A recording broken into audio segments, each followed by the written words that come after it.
वंदे गुरुनिश भक्तनिश मीशावतारकं तत्प्रकाशं तत्शक्ति कृष्ण चैतन्य संघकं वंदे श्री कृष्ण चैतन्य नित्यानंद सावधित गौरोदय पुष्पवंत चित्र संधतावनद जा अद्वैतं ब्रह्मोपनिषदि तदपश्यतनु भजतंत्रजामि पुरुषिते सहं संसविभाव सर्वैश्वर्यपूर्ण जय भगवान स्वयं न चैतन्य कृष्ण जगति परतत्त्वं परमया अनर्पित चरिंचिरात करुणावतीर्ण कलौ समर्पयते उन्नत उज्ज्वल रसांसा भक्ति श्रियं परिपूरट सुंदर दूति कदम्ब संदीपित सदा हृदय कंदर स्फुरत वशचि नंदन हरे कृष्ण कृष्ण कृष्ण हरे हरे हरे राम राम राम हरे हरे ओम भागवत वासुदेवाय नमः। कृष्णदास कविराज गोस्वामी এই কথাগুলো বিশেষভাবে লিখেছেন কারণ আমাদের বোঝানোর জন্য, আমাদের জানানোর জন্য যে এই যে তিন যুগ চলে গেছে, এই তিন যুগে এইরকমভাবে ভক্তি দান করে নেয়। অনর্পিত চরিঞ্চিরাত করুণা অবতীর্ণ কলৌ সমর্পয়ত উন্নত উজ্জ্বল রসাংশ ভক্তি শ্রেয়। অর্থাৎ আগের যে তিন যুগ গেছে সেই তিন যুগে এইরকম সুযোগ দেন নাই। ভগবান দেখলেন যে স্বল্পায়ু কলিযুগে তারা কিভাবে ভগবানের ভজনা করবে, তাই সহজ ভজন দিয়ে গেল। হরিনাম সংকীর্তনের মধ্যে দিয়ে ভগবান নিজে এসে গৌর লীলা করলেন আর ভক্তদের দ্বারে দ্বারে গিয়ে হরিনাম সংকীর্তন দিলেন যে সহজ ভজন করহ যাজন। এই সহজ ভজন তোমরা যদি না করো তাহলে পরে এই জন্ম বৃথা যাবে। সহজ ভজন কি? যে অনর্পিত চরিঞ্চিরাত করুণা অবতীর্ণ কলম। এই যে করুণার অবতার তিনি কোনো অস্ত্র নিয়ে আসেন নাই। আগে তো যুদ্ধ বিগ্রহ অনেক কিছু ছিল, এই যুগে কলিযুগে কোনো যুদ্ধ বিগ্রহ নাই। তাই সহজ ভজন কি? হরিনাম সংকীর্তনের মধ্যে দিয়ে তার নাম সংকীর্তন করতে হবে, তাকে জানতে হবে। আমরা লক্ষ্য করেছি যে গীতায় এক জায়গায় বিশেষভাবে একটা টিকা দিয়েছেন এই সহজ ভজন জানানোর জন্য। কুমার সুধাকর গোস্বামী তিনি লিখে গেলেন কি যে ভক্তরা যাবে, প্রথমে দীক্ষা নেবে, তারপর তো শিক্ষার ঘরে যাবে। শিক্ষার ঘরে গিয়ে বিশেষভাবে একটা জানানোর জন্য তিনি একটা টিকা দিলেন। শরীরের সুখ কাম প্রেম চিদানন্দ গিলটি শোনা আর হেম কি চিনিবে অন্ধ। ইন্দ্রিয় সকল সম্ভোগে কেবল দুর্বল হতেছে যবে ক্রমান্বয়ে ক্ষয় বর্ধিত না হয় কাম নাম তার ভবে। নহে সে শপথ সেসব বিপদ সংযত করিলে তাই সদা সাধু সঙ্গে নিত্য রস রঙ্গে ইন্দ্রিয় তুরঙ্গ ধায়। হয় না দুর্বল বর্ধিত কেবল অনন্ত বল তার পদতলে পড়ি যায় গড়াগড়ি মৃত্যুময় সংসার। হরে কৃষ্ণ কৃষ্ণ কৃষ্ণ হরে হরে হরে রাম রাম রাম হরে হরে। তাই শিক্ষা ঘোষার কাছে যখন এই জীব যাবে, ভক্তরা যাবে, এই শ্লোকটার মধ্যে দিয়ে, এই টিকার মধ্যে দিয়ে শিক্ষার সমস্ত কিছু পরিপূর্ণতা দেখিয়ে দেবে শিক্ষা ঘোষায়। এই শরীরের মধ্যে অনন্ত শক্তির মালিক তুমি। শরীরের মধ্যে অনন্ত শক্তি আছে, যা আছে ব্রহ্মাণ্ডে তা আছে এই ভাণ্ডের খবর শিক্ষা ঘোষায় জানিয়ে দেন। তাই বিশেষভাবে শিক্ষা ঘোষার কাছে গিয়ে বসে বসে জানতে হয়। অর্থাৎ যা জানলে এই করণীয় কর্তব্যগুলো করা যায়, আর করণীয় কর্তব্যগুলো করলেই পরে কি হয়, শরীরের সমস্ত কিছু পরিপূর্ণতা আসে আর মানুষের মানব জন্মের যে সার্থকতা সেগুলো পরিপূর্ণভাবে তারা করতে পারে। যে যতটুকু পারে। তাই সনাতন গোস্বামী বিশেষভাবে একটা শিক্ষা দিয়ে গেলেন। সনাতন শিক্ষা তো আমাদের বিশেষ ধরনের শিক্ষা। সনাতন গোস্বামী শিক্ষা দিলেন, সনাতন গোস্বামী একদম শেষের দিকে, এই চৈতন্য চরিতামৃতে রয়েছে, একদম শেষের দিকে তিনি বৃন্দাবনে গিয়ে প্রকৃত বৈরাগ্য ভাব নিয়ে কৃষ্ণ ভজনা করছেন। তো প্রকৃত বৈরাগ্য ভাব কি? সে 3 বাড়িতে ভিক্ষায় যায়, যা ভিক্ষা পায় তাই ভগবানের কাছে নিবেদন করে তিনি সেই নিবেদিত প্রসাদ পান। এইভাবে চলছে।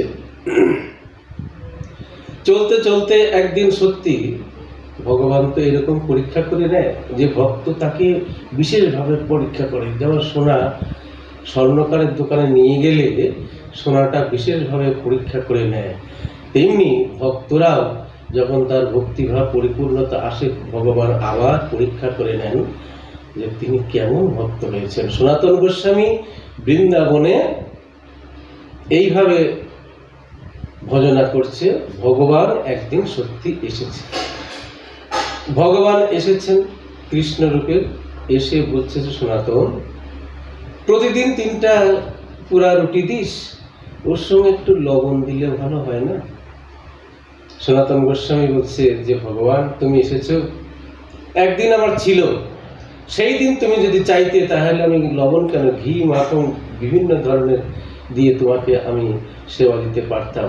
আজ আমি প্রকৃত বৈরাগ্য ভাব নিয়ে এই 3 বাড়িতে ভিক্ষায় যাব, যা পাবো তাই তোমার কাছে দেব, এতে তুমি থাকতে পারো, আর যদি না থাকো চলে যেতে পারো। অনুরাগের ভক্ত যে গোবিন্দকে পাওয়ার জন্য, যে কৃষ্ণকে পাওয়ার জন্য যুগ যুগান্তর ধরে ভক্তরা সাধনা করেন, আজ সেই কৃষ্ণ এসেছেন সনাতন গোস্বামীর কাছে। তিনি এই কথা বলছেন যে আমি যা পাবো তাই তোমার কাছে নিবেদন করব, এতে তুমি থাকো, না হলে চলে যেতে পারো। কৃষ্ণ বলছে সনাতন, তুই আমাকে চলে যেতে বললি, তাহলে আমি চলেই যাই। যেই চরণটা বের করে দিয়েছে যাওয়ার জন্য, সনাতন গোস্বামী বলছে দাঁড়াও কৃষ্ণ, তুমি এসেছো, আমার একটা কথা। কি কথা? তুমি যাও, এতে আমার কোনো দুঃখ নাই, কিন্তু আমার ভক্তি যেন চলে না যায়। আমার বহু জন্মের সাধনার ধন, আমার এই ভক্তি ধন যেন চলে না যায়। কৃষ্ণ তুমি এসেছো, আমি ভক্ত মুখে বৈষ্ণব মুখে শুনেছি একদিন তোমার ঘাটে গিয়ে নাকি আমার দাঁড়াতে হবে, পাড়াপাড়ির মালিক নাকি তুমি। তাই বৈষ্ণবরা সিদ্ধান্ত করলেন কি, যেমন এই গ্রন্থটাও বৈষ্ণব সিদ্ধান্ত গ্রন্থ। বৈষ্ণবরা সিদ্ধান্ত করেছেন যে বৈষ্ণব ধুলি, চরণ ধুলি যদি পাথেয় করা যায়, বৈষ্ণব চরণ ধুলি যদি কাছে থাকে, তাহলে সেই দিন তোমার কাছে যদি আমি বৈষ্ণব ধুলি যদি দেখাতে পারি, চরণ ধুলি দেখাতে পারি, তুমি নাকি আমার পার করে দেবে। তাই বৈষ্ণবের কাছে আমার শোনার কথা, তুমি যখন এসেছো, তুমি তো পরম বৈষ্ণব কৃষ্ণ, কিছু চরণ ধুলি দেওয়া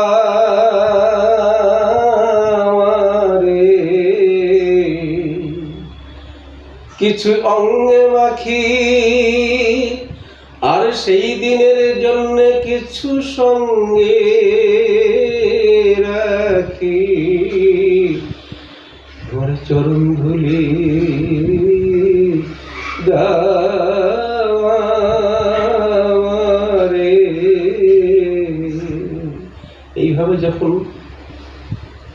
সনাতন গোস্বামী কান্না করছে, তখন কৃষ্ণ বলছে যে সনাতন, ভক্তি যার কৃষ্ণ তার, আমার যাওয়া হলো না।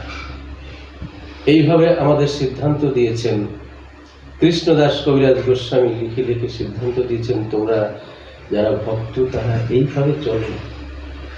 যেমন ভক্তিভাব আনতে গেলে পরে গুরুর কাছে যেতে হবে। গুরুর কাছে গেলে কি শিখাবে? ওই যে প্রথমে যে শ্লোকটা, সেই শ্লোকটা ভেঙে ভেঙে শিখাবে। যেমন একজন বলে গেছেন কয়েকটা কথা, মনে রে কৃষিকার যেন না, এমন মানব দেহ রইল পতি, আবাদ করিলে ফুলত সোনা। এমন মানব জনম রইল পতি, আবাদ করিলে ফুলত সোনা। মনে রে কৃষিকাজ জানো না। কিভাবে শিখালেন? এই মানব জন্ম পেয়েছি আমরা, আর এই মানব দেহ পেয়েছি পরিপূর্ণতা। এই মানব দেহটা হচ্ছে পরিপূর্ণতা, ভজনযোগ্য দেহ। ভজনযোগ্য দেহ পেয়েও যদি আমরা ভজনের ঘরে না যাই, কৃষ্ণ ভজন না করি, তাহলে পরে আমাদের এই জন্মটাই বৃথা। তাই এমন দুর্লভ জন্ম পেয়েছি আমরা। আর এই কলিযুগ, ধন্য কলি, এত সোজাভাবে কৃষ্ণ ভজনা, সহজভাবে কৃষ্ণ ভজনা এর আগে কোনোদিন ছিল না। শুধু কৃষ্ণকে ডাকতে হবে আর কৃষ্ণকে ভালোবাসতে হবে। কৃষ্ণকে ভালোবাসার উপায় গুরুদেব জানিয়ে দেন। তাই গুরুর কাছে বসলেই আমরা সেই কথাগুলো শুনে শুনে আমরা সেই পথে এগোতে পারি। যেমন ভাগবতে বিশেষভাবে একটা দৃষ্টান্ত দিয়ে গেছেন, আমরা কিভাবে চলব, আমরা কোন পথে চললে এই আমাদের মানবতার বোধ জাগবে, আর মানব জনম, এই দুর্লভ জনম সার্থক হবে। মানবতা বোধ কাকে বলে, সেটাই ভাগবতীয় কথা। ভাগবতে আমরা পেলাম ধ্রুবের কাহিনী।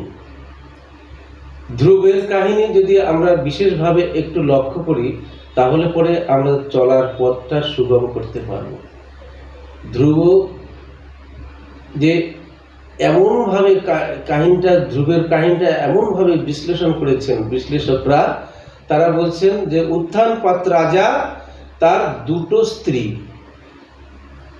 হরে কৃষ্ণ, একটা হচ্ছে সুরুচি আর আরেকজনের নাম হচ্ছে সুনীতি।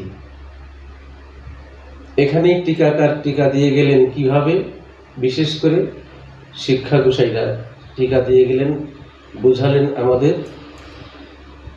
যে উত্থানপাত রাজা, যিনি এই মানব দেহ পেয়ে এই দেহের মধ্যে অনন্ত শক্তি লুকাইয়া আছে, সেই অনন্ত শক্তিকে ঊর্ধ্বগামী করেছে। আর ভগবান শ্রীকৃষ্ণ এই দেহটা পরিচালনা করছে। তিনি জানিয়ে দেন, এইভাবে তোমার ভিতরে ভগবান শ্রীকৃষ্ণ রয়েছে, শ্রীমতী রাধারানী রয়েছে, জানিয়ে দেন। জানানোর পরে সেই এমনভাবে একটা কর্ম আছে, যে কর্ম করিলে আর অন্য কর্মের কোনো কিছু দরকার হয় না। এমন একটা জানার জিনিস আছে, জানলে পরে আর কোনো কিছু জানার বাকি থাকে না। ঠিক সেরকমভাবে শিক্ষা গোসাই জানিয়ে দেন, বা যারা এই পথের পথিক তারা জানিয়ে দেন, তোমার ভিতরে অনন্ত শক্তি এইভাবে লুকিয়ে আছে, সেই অনন্ত শক্তিটা প্রকাশ করো। যিনি এইভাবে অনন্ত শক্তিটা প্রকাশ করে, সে কি করে, হরে কৃষ্ণ, সে এমনভাবে চলে, তার এই পদতলে পড়ি যায় গড়াগড়ি মৃত্যুময় সংসার যে বলেছে কুমার সুধাকার, তার সত্যি পদতলে পড়ে যায় গড়াগড়ি যায় এই মৃত্যুময় সংসার। তিনি হচ্ছে উত্থানপাত রাজার সংজ্ঞা। তা উত্থানপাত রাজার সংজ্ঞা এইভাবে দিল, টিকা দিলে এইভাবে, যিনি দেহের রাজাকে সুপথে রেখেছেন, সুপথে পরিচালনা করেছেন। সুপথে পরিচালনা করবার জন্যে গুরুর কাছে নির্দেশ নিয়ে সেই পথে চলছেন, কুপথটা বন্ধ করে সুপথে সবসময় চলেছেন। তাকে বলা হয় উত্থানপাত রাজার সম। আর একটা রানীর নাম হচ্ছে সুনীতি, আর একটা রানীর নাম হচ্ছে সুরুচি। সুরুচি সংজ্ঞা দিল যে রুচিবোধ এমন, সে নিজে ভালো থাকবে, নিজের সংসার দেখবে, অপরের কোথায় কি হলো সেটা কখনো সে লক্ষ্য করে না, শুধু নিজে ভালো হবে, নিজে সব কিছু করবে। টিকাকার বললেন এটা ভালো, এটাও ভালো, খারাপ তো কিছু না, তার সংসার সে দেখছে, সেই জন্য বলছে সুরুচি। সুরুচি সংজ্ঞা এইভাবে দিল যে তিনি শুধু নিজের সংসার নিজে ভালো হবে, নিজে চলবে, সেইভাবে দেখবে। আর সুনীতির যে সংজ্ঞা দিল, সুনীতির সংজ্ঞা তো অনেক, তাই সুনীতির সংজ্ঞা দিলে এমনভাবে বলছে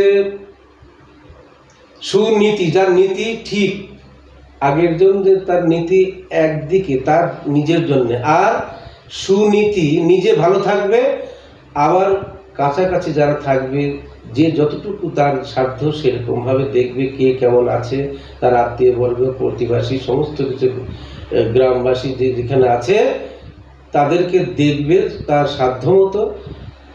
যেমন অনেক সংজ্ঞা আছে, দিয়েছে কীরকমভাবে, যে আমাদের এই সংসারে থেকে যে যতটুকু পারে, বিবেকানন্দই তাই বলে গেছেন, তোমার যা আছে তাই দিয়ে তোমরা এগোও। হরে কৃষ্ণ। এইরকমভাবে বিবেকানন্দ একটা বিশেষভাবে এটা সংজ্ঞা দিয়ে গেছেন। কিভাবে? তিনি যখন ধর্ম প্রচারে গিয়েছিলেন তখন গীতাটার সঙ্গে নিয়ে সেই যেখানে অল্প কথার মধ্যে যেখানে রাখলেন, আর ওখানকার যারা ছিল সমস্ত যার ধর্মগ্রন্থ আছে সেই সব ধর্মগ্রন্থ গীতার উপরে রাখলেন। সবাই জিজ্ঞাসা করলো যে ব্রহ্মচারী, তুমি তো এসেছো, তোমার গীতা সম্বন্ধে কিছু বলো। বলছে বলার আগেই তো আপনারা করে রেখেছেন। কিভাবে? গীতার উপরে যত সব ধর্মগ্রন্থ ছিল সেই সব ধর্মগ্রন্থ আপনারা রেখেছেন, তাহলে গীতা সমস্ত কিছু ধরে রেখেছে, গীতা এই ব্রহ্মাণ্ডকে ধরে রেখেছে, এর চাইতে নতুন করে বলার কিছু নাই। তাহলে সুরুচি আর সুনীতি, সুনীতির সংজ্ঞা অনেক। আমরা কিভাবে এই সংসারে থেকে আরো অন্যান্য জায়গায় এগিয়ে যাব, সংসার দেখব, নিজের সংসার দেখব, আবার যে যতটুকু পারে এগিয়ে যাওয়ার জন্যে সব নীতি ঠিক করে রেখেছে। আমাদের সরকারও সেরকম ঠিক করে রেখেছে, কিভাবে নীতি ঠিক রাখলে সেই দিকে আমরা এগোতে পারবো। তাই আম্বেদকর যেসব আইন লিখে গেছে সেসব আইন পড়ে পড়ে আমাদের এগোনোর একটা পথ দিয়ে গেছে। এইভাবে এগোলে গ্রাম, দেশ, জাতি সমস্ত কিছু সেবা করা যায়। তাই সুনীতির সংজ্ঞা এইরকমভাবে দিল। সুনীতির একটা পুত্র, সে হচ্ছে ধ্রুব। সুরুচির একটা পুত্র, সে হচ্ছে উত্তম। উত্তম হচ্ছে বড়। উত্থানপাত রাজা এক সময় বসে আছে সিংহাসনে। হরে কৃষ্ণ। উত্তম গিয়ে তার কোলে বসেছে। এইবার ধ্রুবও দৌড়ে গিয়ে, ছোট্ট 5 বছরের বালক ধ্রুব, সে গিয়ে বলছে যে আমি একটু পিতার কোলে বসবো। তাই উত্তমের মা বলছে যে এই সিংহাসনে তোর কোনো অধিকার নেই, উত্তম এই সিংহাসনের অধিকার, যা তুই এখান থেকে চলে যায়। এইভাবে যখন তাড়িয়ে দিয়েছে, ধ্রুব কাঁদতে কাঁদতে মায়ের কাছে গিয়ে বলছে যে আমার ওই মাতৃ ও বললো, এই ধরনের কথা বলে আমাকে তাড়িয়ে দিল। তখন ধ্রুবের মা কান্না করছে আর বলছে যে আমি কি একে বোঝাবো। বলতে বলতে বলল যে দেখ বাবা, তুই তোর এই পিতার কোলে কেন বসবি? এই পিতারও পিতা আছে, আমার পিতা, সবার পিতা, বিশ্ব পিতা একজন আছে। কোলে যদি বসতেই হয় তাহলে তুই সেই বিশ্ব পিতার কোলে গিয়ে বসবি। এই কথা যখন বলেছে তখন বলছে, মা গো, তুমি যখন বললে তাহলে সে বিশ্বপিতা, তার ঠিকানা কি, কোথায় পাওয়া যাবে, তার নাম কি? আমার পিতার তো নাম আছে। বারবার বলছে, তখন তো বলেও চিন্তা করছে, তাই তো এখন কি বলি। হঠাৎ করে বলছে সেই বিশ্বপিতা ওই গহন বনে থাকে। আচ্ছা, ভালো কথা, তাহলে গহন বনে যখন থাকে তাহলে তার নামটা কি? বলতে বলতে বলে ফেলেছে, তার নাম হচ্ছে পলাশ পদ্মলোচন হরি। সঙ্গে সঙ্গে মায়ের চরণে প্রণাম করলো, মা গো, তুমি আমাকে একটু আশীর্বাদ দাও, আমি সেই পলাশ পদ্মলোচন হরিকে খুঁজতে যাব গহন বনে। মা চিন্তা করলো যে 5 বছরের বালক, সে আর কত দূর যাবে। ছুটে গেছে পিতার কাছে, পিতা তুমি আমাকে একটু আশীর্বাদ দাও, আমি বিশ্বপিতার কাছে যাব। সে বুঝতে না পেরে আশীর্বাদ দিয়ে দিল, বেরিয়ে পড়লো। দৌড়ে যাচ্ছে, দৌড়ে যেতে যেতে যেতে সেই গহন বনের ভিতরে ঢুকে গেছে। গহন বনের ভিতরে যখন ঢুকে গেছে, শুধু পলাশ পদ্মলোচন হরি, কোথায় আমার সেই পলাশ পদ্মলোচন হরি, এইভাবে ডাকছে। ডাকলে পাবে কোথায়? গহন বনে ঢুকছে তো ভিতরে ঢুকে গেছে, এমন ভাবে ডাকছে ভগবানকে। কোনো ভক্ত যদি এইভাবে ডাকে, তার ভিতরে সমস্ত কিছু পরিপূর্ণতা আসে। আজকে সেই 5 বছরের ধ্রুবর ভিতরে এই পলাশ পদ্মলোচন হরি, কোথায় আছো আমার সেই পলাশ পদ্মলোচন হরি, এইভাবে ডাকতে ডাকতে তার ভিতরে পূর্ণতা আসছে। একটা সিংহ আসছে, সে বেশ কয়েকদিন তার খাওয়া হয় না, এবার দূরে দেখেই বলছে যে ভালো একটা খাবার আসছে, আজকে আমি আস্তে আস্তে গিয়ে ওকে ধরবো। আর ধ্রুব মনে করেছে কি, এই বনের ভিতরে এই যে আসছে, কখন তো সিংহ সে দেখে নাই, তুমি কি আমার সেই পলাশ পদ্মলোচন হরি, তুমি কি আমার সেই পলাশ পদ্মলোচন হরি। এইভাবে ডাকতে ডাকতে কাছে কাছে গেছে, তখন দৌড়ে গিয়ে গলা জড়িয়ে ধরেছে। সিংহের গলা যেই জড়িয়ে ধরেছে, সিংহ দেখছে যে কে যেন আমার গলা জড়িয়ে ধরলো, সমস্ত কিছু আমার দেহের ভিতরে যা যা ছিল সব যেন অসাড় হয়ে আসছে, ঠান্ডা হয়ে আসছে। কে তুমি, কে তুমি, এইভাবে বলছে। আর ধ্রুব শুধু বলছে, পলাশ পদ্মলোচন হরি, তুমি কি আমার সেই পলাশ পদ্মলোচন হরি, এইভাবে গলা জড়িয়েই ধরে আছে। এদিকে সেই ভক্তের ছোঁয়াতে আজকে একটা দৃশ্য দেখা গেল, তার ভিতরে, সিংহের ভিতরে যত কিছু আসুরত্ব ভাব ছিল, সব কিছু পরিপূর্ণভাবে দেবত্বে পরিণত হয়েছে। তাই আমরা লক্ষ্য করেছি, কোনো সময় হরিসভায় গিয়ে, বৈষ্ণব সবাই গিয়ে এই কথা বলতে বলতে এমন একটা জায়গা আসে, তার ভিতরে পরিপূর্ণতা আসলে তারা সে কুলাকুলি করে, অর্থাৎ দেহের মধ্যে পশুত্ব ভাব যা আছে সেইগুলো পরিত্রাণের জন্য এইভাবে ভগবানের নাম করা আর কোলাকুলি করা। এই ভাব দেখে স্বর্গের সেই নারায়ণের আসন টলমল করছে। লক্ষ্মীদেবী বলছে, নারায়ণ, একটা ভক্ত এইভাবে ডাকছে, তুমি তাকে কৃপা করবে না? বলছে, কৃপা তো করব, তার ভিতর পূর্ণতা আসছে, কিন্তু তার তো দীক্ষা হয় নাই, কিভাবে আমি যাই? দীক্ষা দিয়ে নাও। কাকে দিয়ে দীক্ষা দেব? সঙ্গে সঙ্গে নারদকে ডেকেছে। নারদ এসেছে। প্রভু কি জন্য এসেছে ডেকেছেন? ওই যে গহন বনে ধ্রুব নামে একটা 5ম বছরের বালক নাম করছে, ওকে গিয়ে তুমি দীক্ষা দিয়ে আসো, নইলে তো আমি দেখা দিতে পারছি না। নারদ বলছে যে প্রভু, তোমার লীলা খেলা বোঝা বড় দায়, তখন তুমি কারে হাসাও কারে কাঁদাও এ তো বোঝা যায় না। তবে তোমার কাছে একটা প্রশ্ন, যে 5ম বছরের বালকের ভিতরে এমন কি দেখলে যার জন্য তুমি গিয়ে তাকে দেখা দেবে? বলছে যে কি জন্য দেখা দেব, তুমি শুনবে না দেখবে? তা বলছে, দেখলে আর শুনতে চায় কে? এইবার বল, তাহলে আমার সঙ্গে এসো। হাঁটতে হাঁটতে একটা জায়গায় গিয়ে দেখছে পাহাড় টলমল করছে, পা দিয়েছে, পাহাড়টা টলমল করছে। যে প্রভু, এই পাহাড়টা টলমল করছে কেন? বলছে এটা পাহাড় না, ধ্রুব বহু জনম ধরে ধ্রুব আমাকে পাওয়ার জন্যে শুধু সাধনা করে যাচ্ছে। কোনো এক জন্মে এমন পশুর ঘরে জন্ম হয়েছিল, সেই তার এত বড় দেহ ছিল, তার মাথাটা ছিল এত বড়, তার যে মাথার খুলিটা আমি রেখে দিয়েছি তোমাকে দেখানোর জন্য।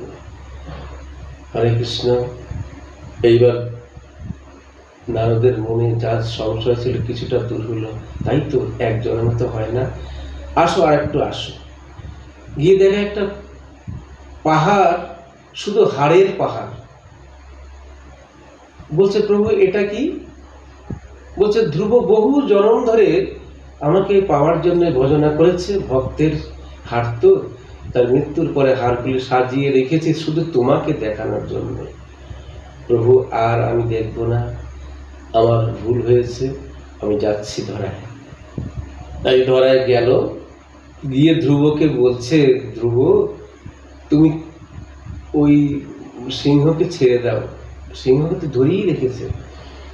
বলছে পলাশ পদ্মলোচন হরি, আমার মা বলল এই গহন বনে থাকে, এই গহন বনে একে দেখেই তো আমি তাই তাকে ধরিয়ে রেখেছি পলাশ পদ্মলোচন হরি বলে। আর আজকে কিচ্ছু কথা বলছে না, আমার সঙ্গে কিছুই বলছে না। বলছে যে এই সিংহ তুমি ভক্ত, তোমার স্পর্শে তার পশুজনম উদ্ধার হয়েছে, তুমি স্নান করে আসো, তোমাকে আমি দীক্ষা দিচ্ছি। তো ধ্রুব স্নান করে আসলো, এসে বসলো, তার অষ্টাদশ অক্ষরে তার নাম দিল। তুমি এই নাম করতে থাকো, তোমার সেই পলাশ পদ্মলোচন হরি আসবে তোমার কাছে। বসে বসে সেই নাম করছে। নাম করতে করতে এক সময় সত্যি শঙ্খ চক্র পদাবদ্ধ ধারে আমার নারায়ণ এসে সামনে দাঁড়িয়েছে। ধ্রুব চোখ হলো। ধ্রুব চোখ খুলে দেখে তার ভিতরে কি হচ্ছে কিছুই বুঝতে পারছে না। তার বাক্য বন্ধ হয়ে গেছে, কথাবার্তা কিচ্ছু বলছে না, তাকিয়ে আছে, এক দৃষ্টি তাকিয়ে আছে।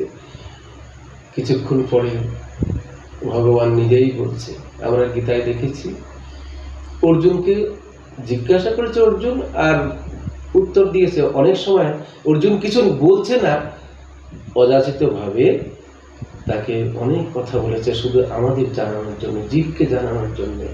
আজ ধ্রুবকে বলছে যে ধ্রুব তোমার যে রাজ্য, সেই রাজ্যের অর্ধেক ভাগ আমি গিয়ে করে দেব, চলো যাই, তোমরা দুই ভাই অর্ধেক অর্ধেক করে দুটো রাজ্য দুইজন নেবে। তখন ধ্রুব বলছে যে তুমি আমার সেই পলাশ পদ্মলোচন হরি, তুমি এসেছো, তোমাকে দর্শন করে আমার জন্ম ধন্য হয়েছে। তোমার কাছে একটা কথা। কি কথা? বলছে কেউ কাজ কুড়োতে কুড়োতে যদি কাঞ্চনের দর্শন পায়, খোঁজ পায়, আর সে কাজ করে, আমি এই কাজ করতে করতে আছে কাঞ্চনের সন্ধান পেয়েছি, তোমার চরণ তলে আমার ঠাঁই দেয়, আমার আর কিছু চাওয়া নাই। ধ্রুবর এই কথা শুনে বলছে হে ধ্রুব, তোমার কি কোনো বাসনা নেই মনে মনে? তুমি রাজ্য নেবে না, কোনো কিছু নেবে না, তোমার মনে মনে কোনো বাসনা নেই? তাই মনে মনে বাসনা একটা আছে প্রভু, নেই যে তা না। আমার জনম দুঃখিনী মা রয়েছে, মায়েকে যদি একটু কৃপা করো।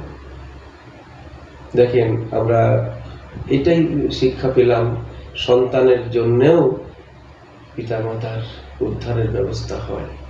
এমন সন্তান প্রত্যেকটা ঘরে ঘরে যদি দুই একটা থাকে, প্রত্যেকটা গ্রামে গ্রামে দুই একটা যদি থাকে, তারা সেই গ্রামটা ধন্য করে দেয়। তারা এমন কোনো কাজ করে যে কাজের জন্য ধন্য ধন্য বলে, আরে ওই ছেলেটা কত ভালো।